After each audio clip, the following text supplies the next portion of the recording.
저는 윤서진 34살 고등학교 국어교사예요. 남편과 결혼한 지 7년 겉보기엔 행복한 삶을 살고 있죠. 남편은 외과의사 37살 병원에서 꽤 잘 나가는 편이라 주변에선 부러움의 대상이에요. 아침이면 저는 학생들 수업을 준비하고 남편은 수술 스케줄을 챙기며 바쁘게 움직입니다. 우리 집은 강남의 아담한 아파트, 작지만 깔끔하게 꾸며놓은 공간이에요. 예전엔 남편이 퇴근하면 함께 밥을 먹고 드라마를 보거나 책 이야기를 나누곤 했어요. 솔직히 이런 일상이 평생 이어질 줄 알았습니다. 그런데 최근 몇 달 뭔가 이상하더라고요. 남편의 퇴근이 점점 늦어졌어요. 예전엔 8시면 집에 들어왔는데 요즘은 10시, 심지어 11시가 넘어가기도 했습니다. 처음엔 병원 일이 바빠서 그런가 했어요.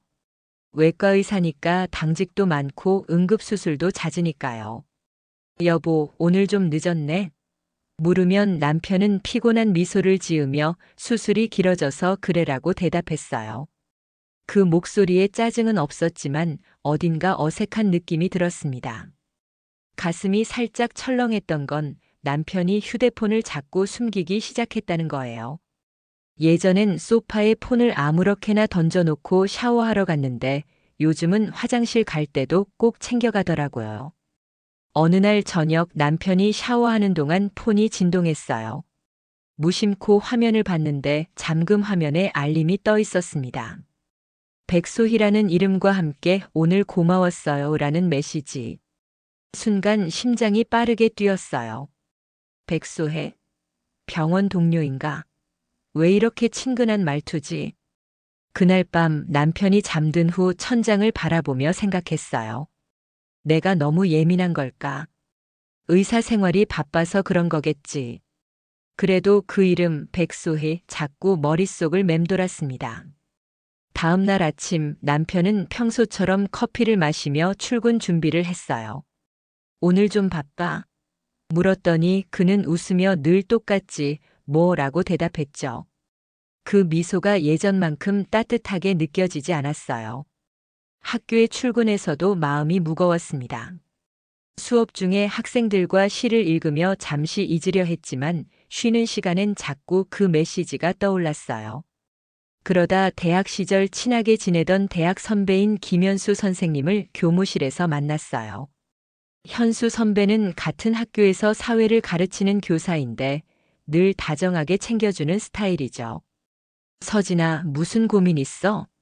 얼굴이 좀 안 좋아. 그의 말에 괜히 뜨끔했어요. 아, 그냥 좀 피곤해서요.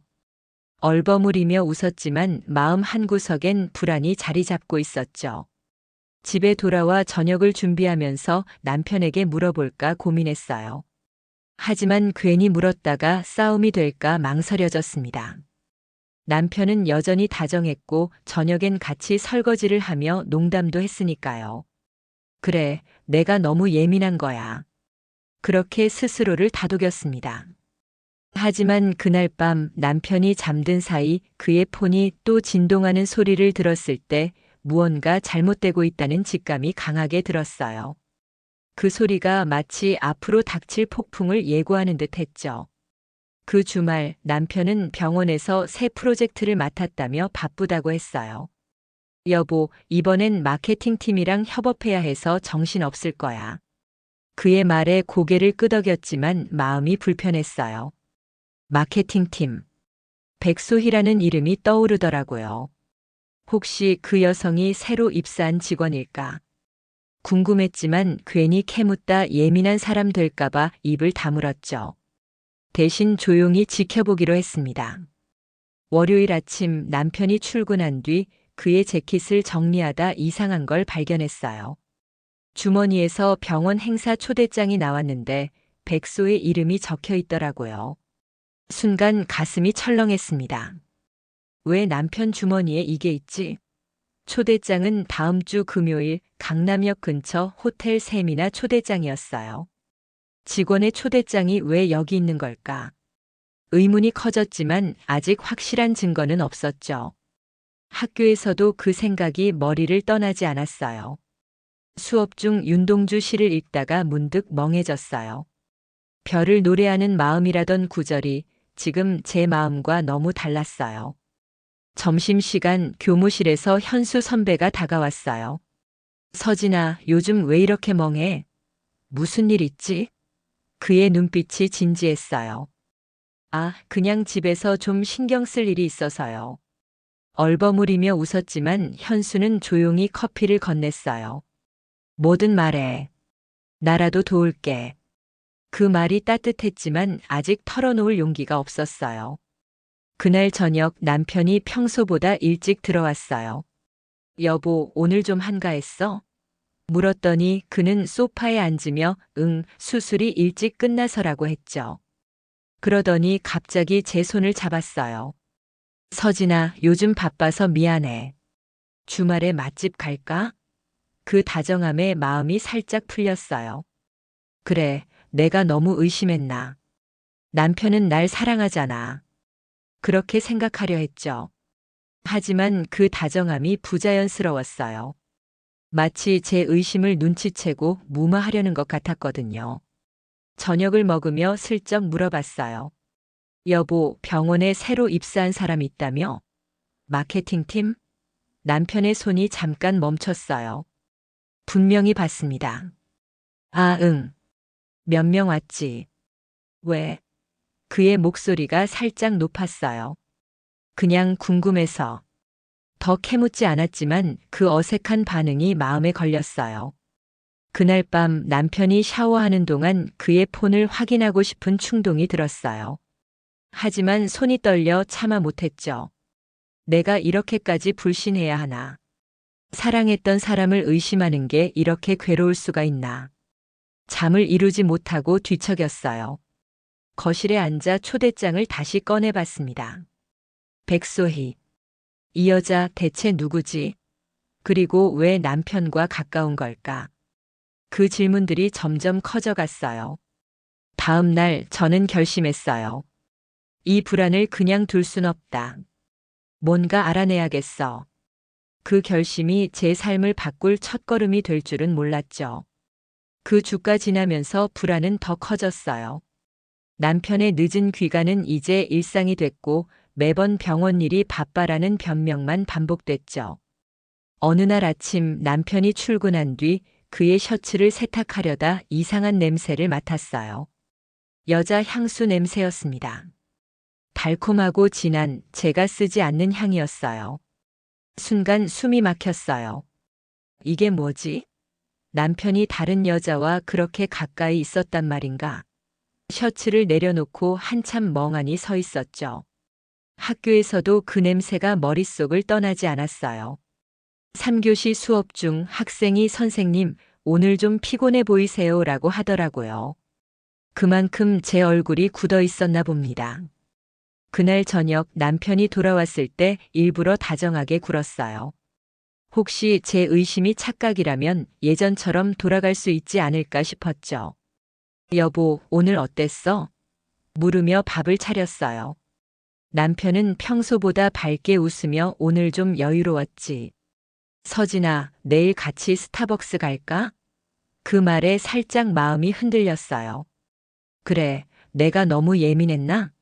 하지만 그 웃음이 어딘가 어색했어요.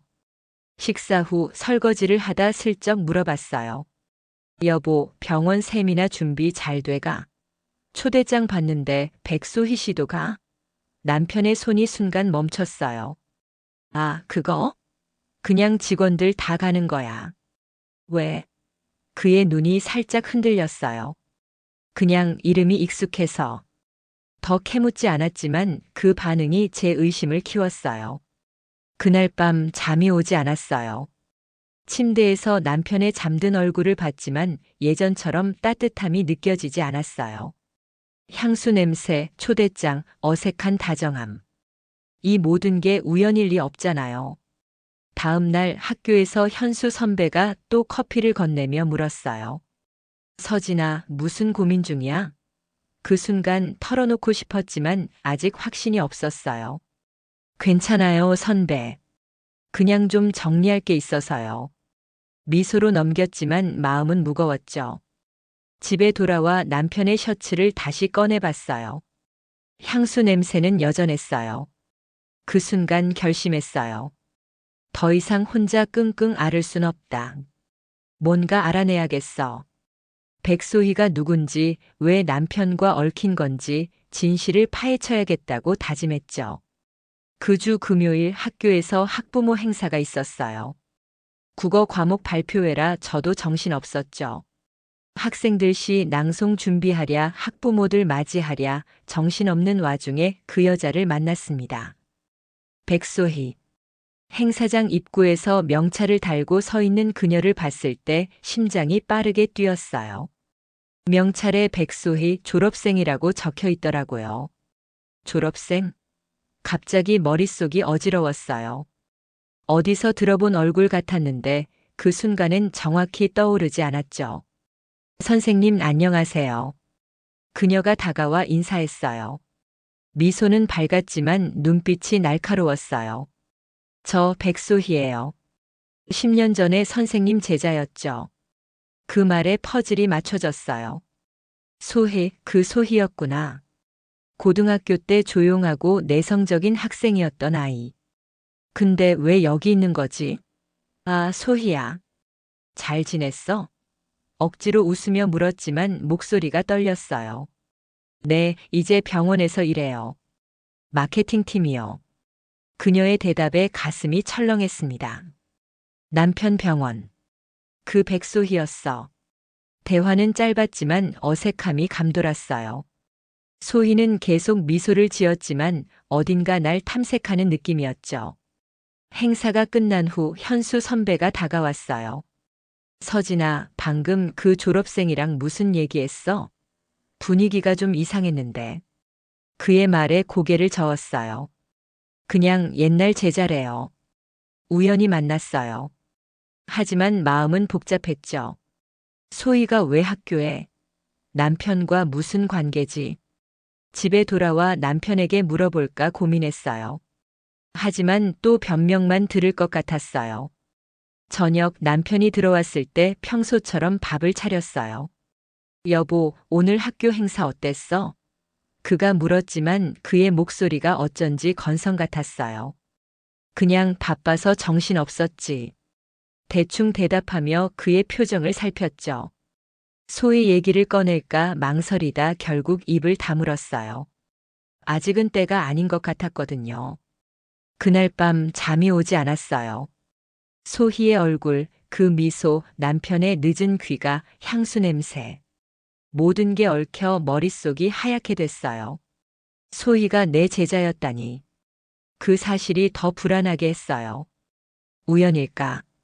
아니면 뭔가 더 있는 걸까? 다음 날 학교에서 현수 선배가 물었어요. 서진아, 요즘 왜 이렇게 초조해 보여? 그의 걱정 어린 눈빛에 잠깐 흔들렸지만 괜찮아요, 선배. 그냥 좀 피곤해서요라고만 했어요. 행사장에서 만난 소희의 모습이 자꾸 떠올랐어요. 그녀가 병원에서 일한다는 말, 그 눈빛. 뭔가 숨기고 있는 것 같았어요.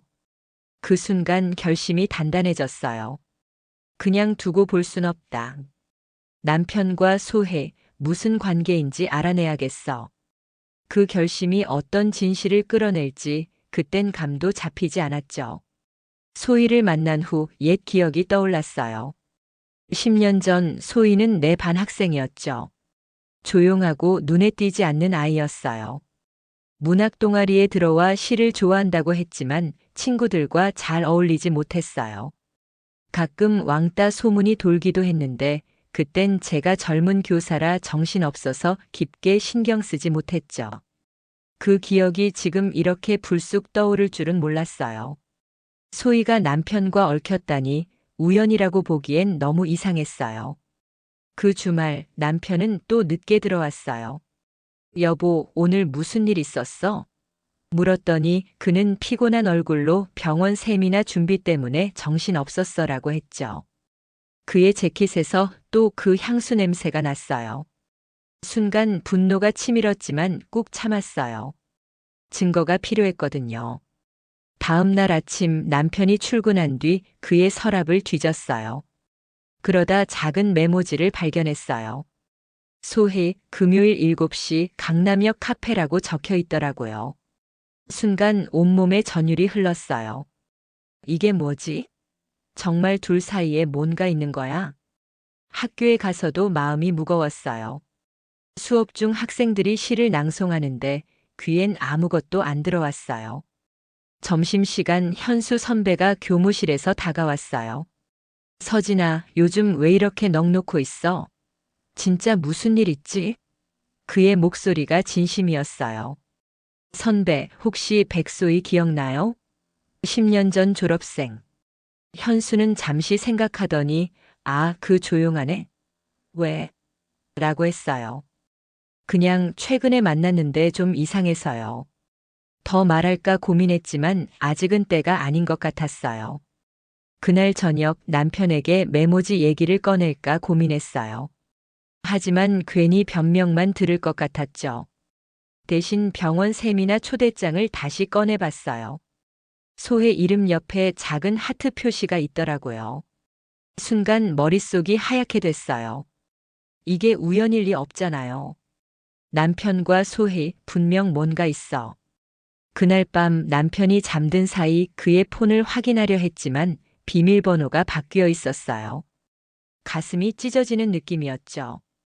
내가 믿었던 남편이 이렇게 멀게 느껴질 수가 있나. 다음 날 학교에서 옛 연락처를 뒤졌어요. 소희의 동창 중 한 명이 아직 연락이 닿더라고요. 조심스레 물어봤어요. 소희가 요즘 병원에서 일한다던데 잘 지내? 답장이 왔어요. 네, 근데 좀 달라졌어요. 예전엔 조용했는데 지금은 좀 화려해졌죠. 그 말이 더 불안하게 했어요. 소희는 어떤 사람으로 변한 걸까? 그리고 왜 남편과 얽힌 걸까? 그 질문들이 날 괴롭혔어요. 그 금요일 결심을 실행에 옮겼어요. 메모지에 적힌 강남역 카페 7시가 마음을 짓눌렀죠. 남편에게는 학교 서류 정리 때문에 늦을 거라고 했어요. 여보, 괜찮아. 나도 오늘 바빠라며 그는 별일 아니라는 듯 웃었죠. 하지만 그 미소가 날 더 불안하게 했어요. 오후 6시 강남역 근처 스타벅스에 도착했어요. 모자와 마스크로 얼굴을 가리고 구석 자리에 앉았습니다. 심장이 쿵쿵 뛰었어요. 7시가 되자 남편이 들어왔어요. 그리고 바로 뒤 소희가 따라 들어왔습니다. 순간 세상이 무너지는 느낌이었습니다. 둘은 자연스럽게 테이블에 앉았고 소희가 남편 손을 살짝 잡는 걸 봤어요. 숨이 막혔어요. 이게 정말 현실인가? 남편은 웃으며 소희와 대화했고 그 모습은 연인처럼 다정했죠. 떨리는 손으로 폰을 꺼내 사진을 찍었어요. 증거가 필요했으니까요. 하지만 가슴은 이미 찢어지고 있었어요. 카페를 나와 차에 앉아 한참을 멍하니 있었어요. 머릿속이 하얗게 됐죠. 내가 사랑했던 남편이 내 제자와 저를 배신하고 있었다니. 집에 돌아와도 그 장면이 눈앞에 맴돌았어요. 남편이 10시쯤 들어왔을 때 평소처럼 행동하려 애썼어요. 여보, 오늘 힘들었어? 그의 목소리가 너무 태연해서 분노가 치밀었죠. 응, 좀 바빠서. 대답하며 그의 눈을 피했어요. 그날 밤 잠이 오지 않았어요. 사진을 다시 보며 눈물이 흘렀어요. 소희의 미소, 남편의 다정한 표정. 이게 어떻게 된 일일까? 내가 뭘 잘못한 걸까? 다음 날 학교에서 현수 선배가 또 걱정스레 물었어요. 서진아, 진짜 괜찮아? 얼굴이 너무 안 좋아. 선배, 그냥 좀 힘들어요. 차마 다 말할 순 없었지만 그의 따뜻한 눈빛에 마음이 흔들렸어요. 증거는 확보했지만 마음은 갈피를 못 잡았어요. 남편에게 따질까? 아니면 더 지켜볼까? 혼란 속에서 한 가지 확실해졌어요. 이 배신을 그냥 넘길 순 없다. 뭔가 해야겠다고 다짐했죠. 다음 날 아침 남편을 마주하는 게 고역이었어요. 평소처럼 커피를 타며 여보, 오늘 바빠? 라고 묻는 그의 목소리가 거짓으로 들렸죠. 더 이상 참을 수 없었어요. 여보, 어제 강남역 카페에서 뭐 했어? 떨리는 목소리로 물었어요.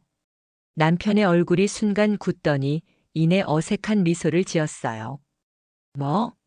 그냥 동료랑 셈이나 얘기했지. 왜? 그 태연한 거짓에 분노가 치밀었어요. 백소희랑 손잡고 내 말이 끝나자 그의 눈이 흔들렸어요. 서진아, 오해야. 아무것도 아니야. 남편이 급히 변명했지만 사진을 꺼내 보여줬어요.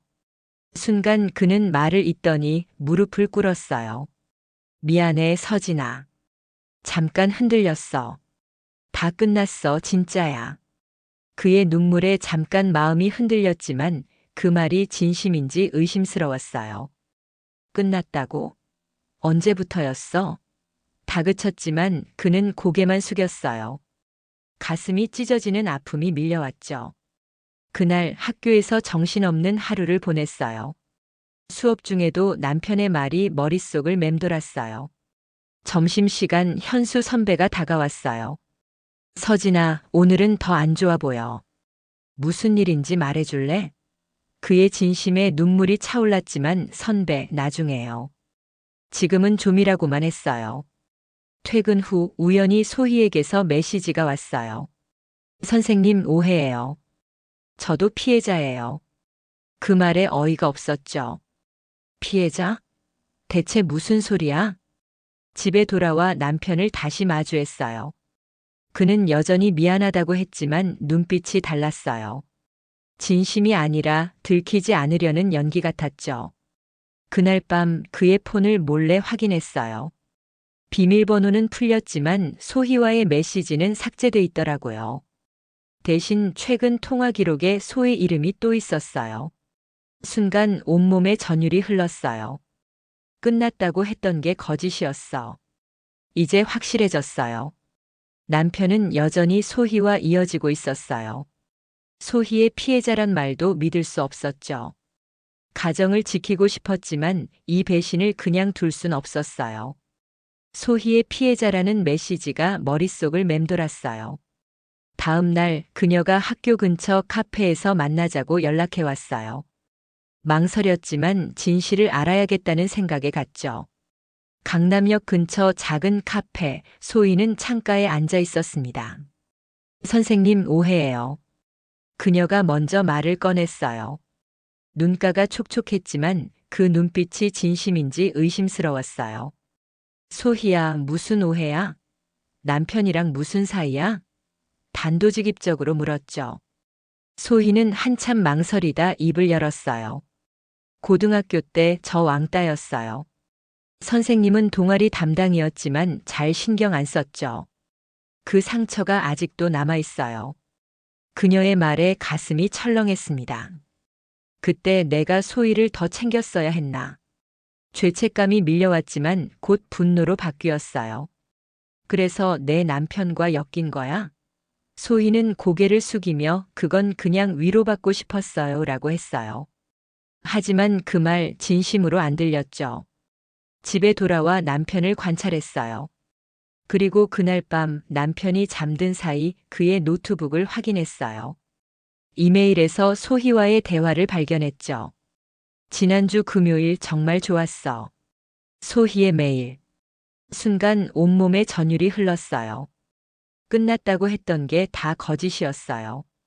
학교에서 현수 선배에게 털어놓고 싶었지만 아직 망설여졌어요. 점심시간 그가 다가와 서진아, 요즘 너무 힘들어 보여. 진짜 말 안 할 거야? 라고 물었어요. 선배, 곧 말할게요. 좀 정리할 시간이 필요해요. 그의 따뜻한 말에 눈물이 찔끔했죠.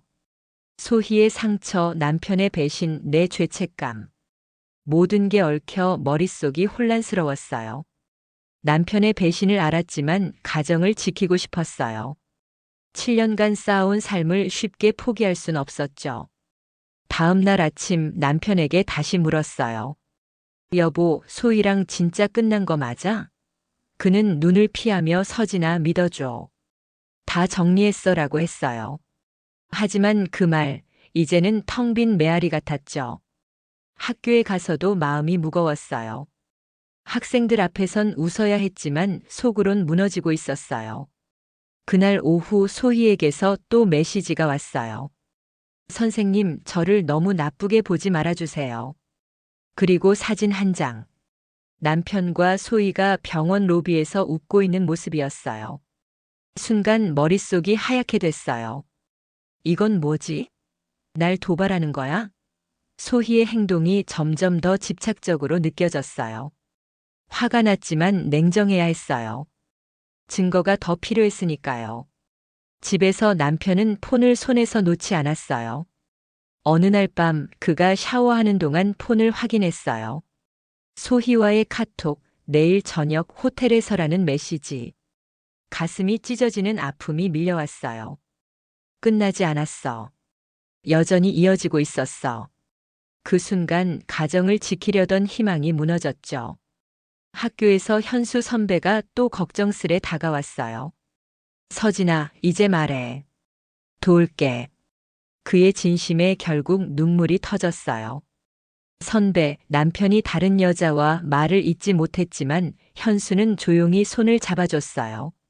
서진아, 내가 아는 정우는 예전에 좀 복잡한 그런 사람이었어. 그의 말에 귀가 번쩍했어요. 복잡하다니? 무슨 뜻이지? 현수 선배의 말이 머릿속을 맴돌았어요. 남편이 예전에 복잡한 사람이었다니 대체 무슨 뜻일까? 다음 날 학교에서 현수 선배를 따로 만났어요. 교무실이 조용한 틈을 타물었죠. 선배, 어제 정우 얘기 무슨 뜻이었어요? 현수는 잠시 망설이더니 한숨을 쉬었어요. 서진아, 정우 대학 때 좀 바람기가 있었어. 나도 놀랐지만 결혼 후엔 달라진 줄 알았지. 그 말에 숨이 막혔어요. 남편이 그런 사람이었단 말인가? 학교에서 수업을 하면서도 그 말이 떠나지 않았어요. 학생들이 문학 토론을 하는데 귀엔 아무것도 안 들어왔죠. 점심시간 현수 선배가 커피를 건네며 물었어요. 서진아, 이제 어쩔 거야? 그의 눈빛이 진지했어요. 모르겠어요, 선배. 그냥 가정을 지키고 싶었는데. 눈물이 차올랐지만 꾹 참았어요. 너 혼자 끙끙 앓지 마. 내가 도울게. 그의 말이 따뜻했어요. 다음 날 현수 선배에게 조언을 구했어요.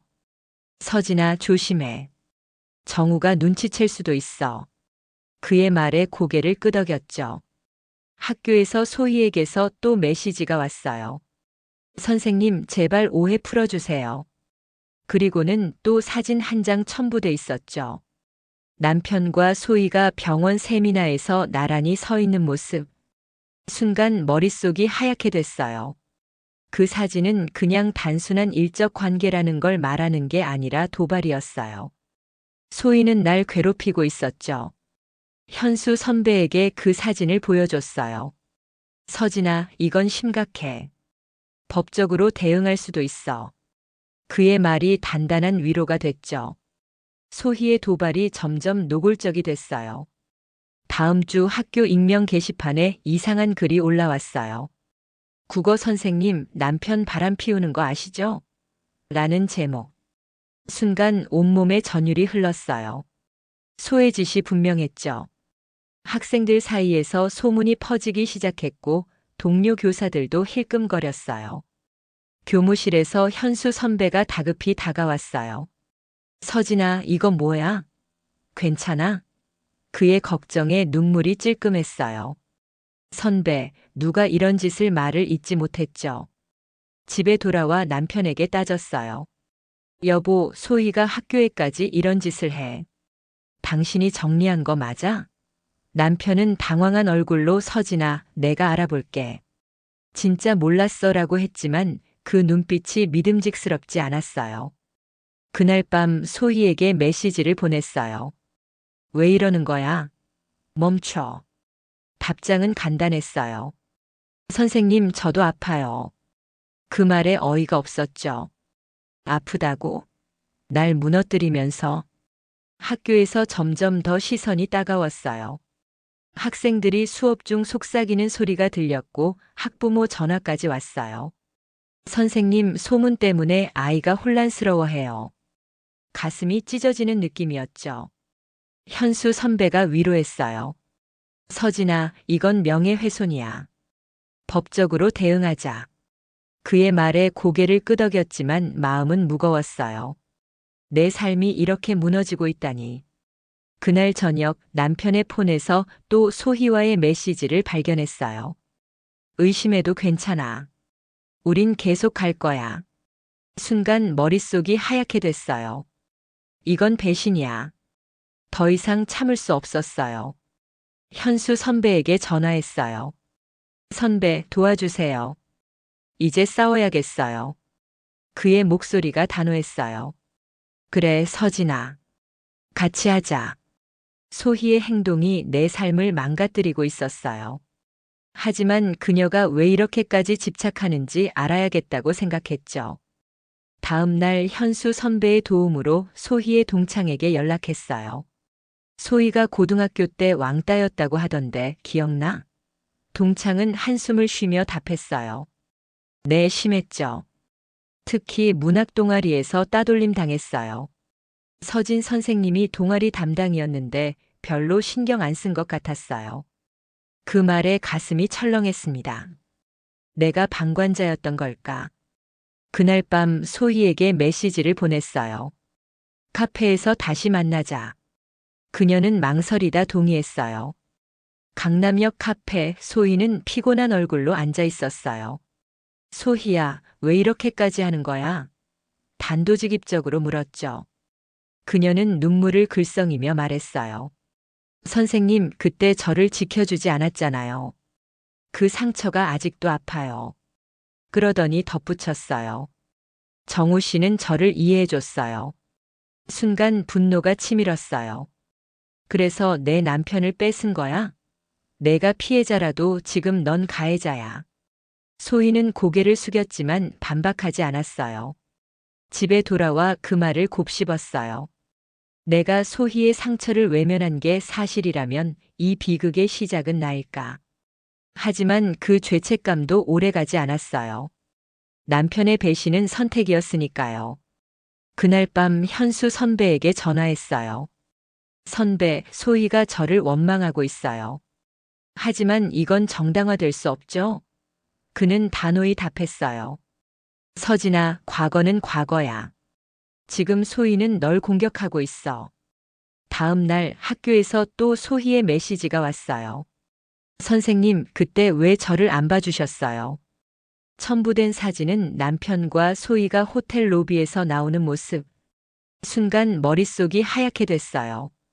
이건 끝내야 해. 현수 선배와 상의해 결정적 증거를 모으기로 했죠. 선배는 친구 중 사설 탐정을 아는 사람을 소개해줬어요. 다음 날 탐정에게 남편과 소희의 동선을 부탁했어요. 며칠 뒤 탐정이 연락했어요. 강남 호텔에서 두 사람이 만나는 영상을 찍었어요. 심장이 쿵쿵 뛰었어요. 영상을 받아보는 순간 온몸에 전율이 흘렀어요. 남편과 소희가 호텔 로비에서 손을 잡고 들어가는 모습. 소희의 미소, 남편의 다정한 눈빛. 가슴이 찢어지는 아픔이 밀려왔죠. 이건 더 이상 부정할 수 없는 증거였어요. 현수 선배에게 영상을 보여줬어요.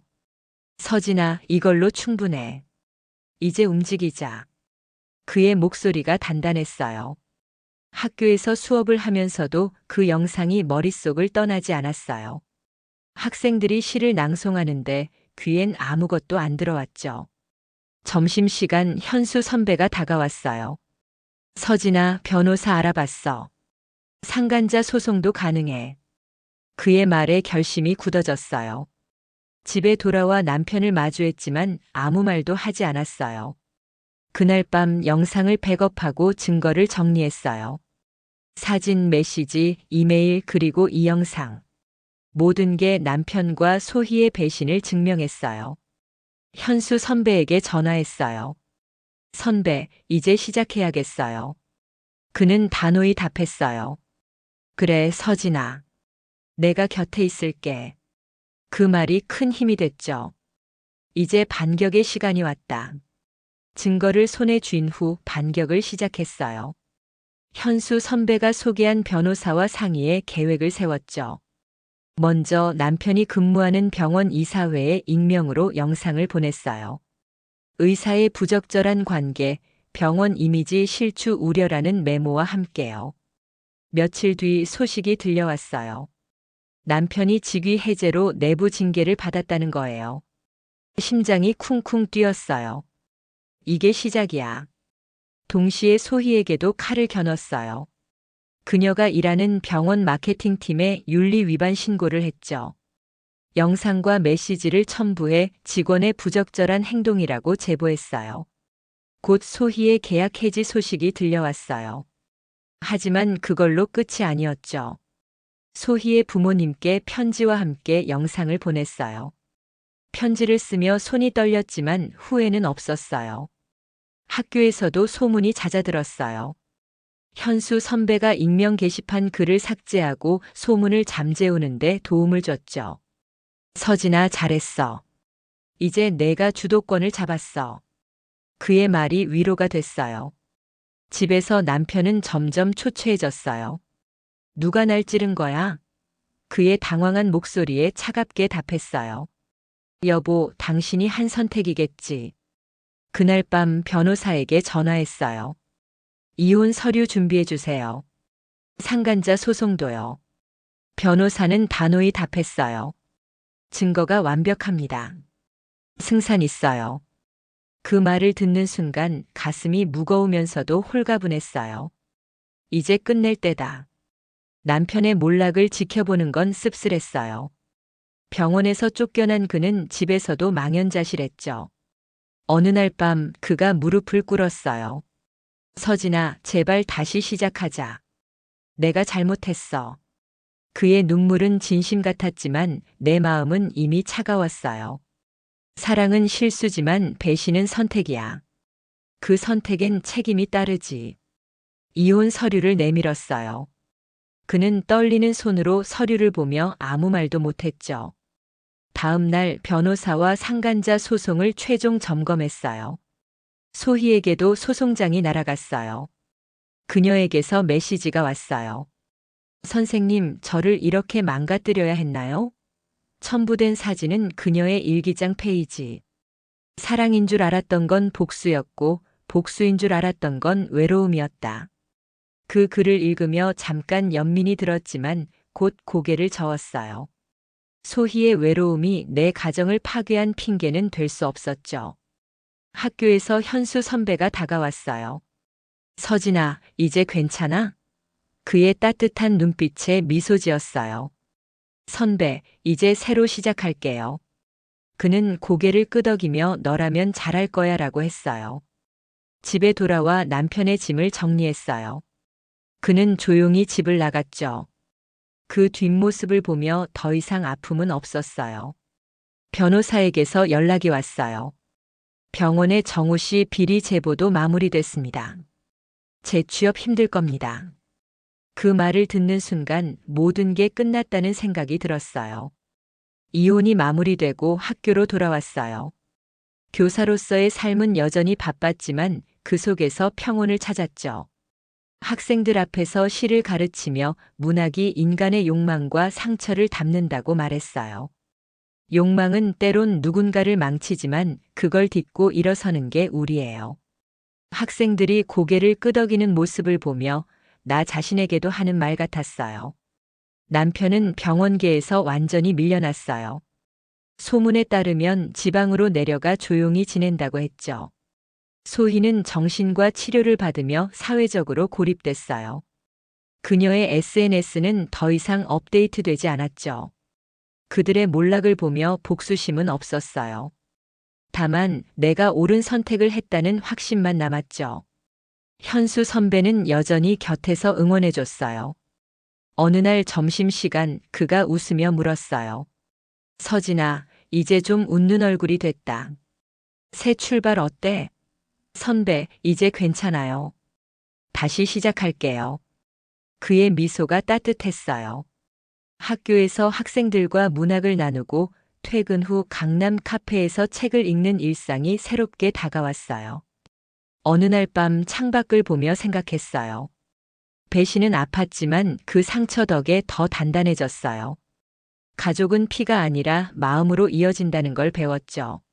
학생들, 현수 선배, 그리고 나 자신.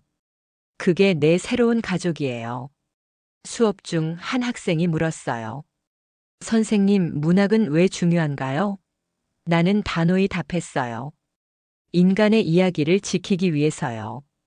그 순간 내 눈빛은 흔들림이 없었어요. 과거는 지나갔고 미래는 내 손에 있어요. 그 확신이 날 앞으로 나아가게 했죠.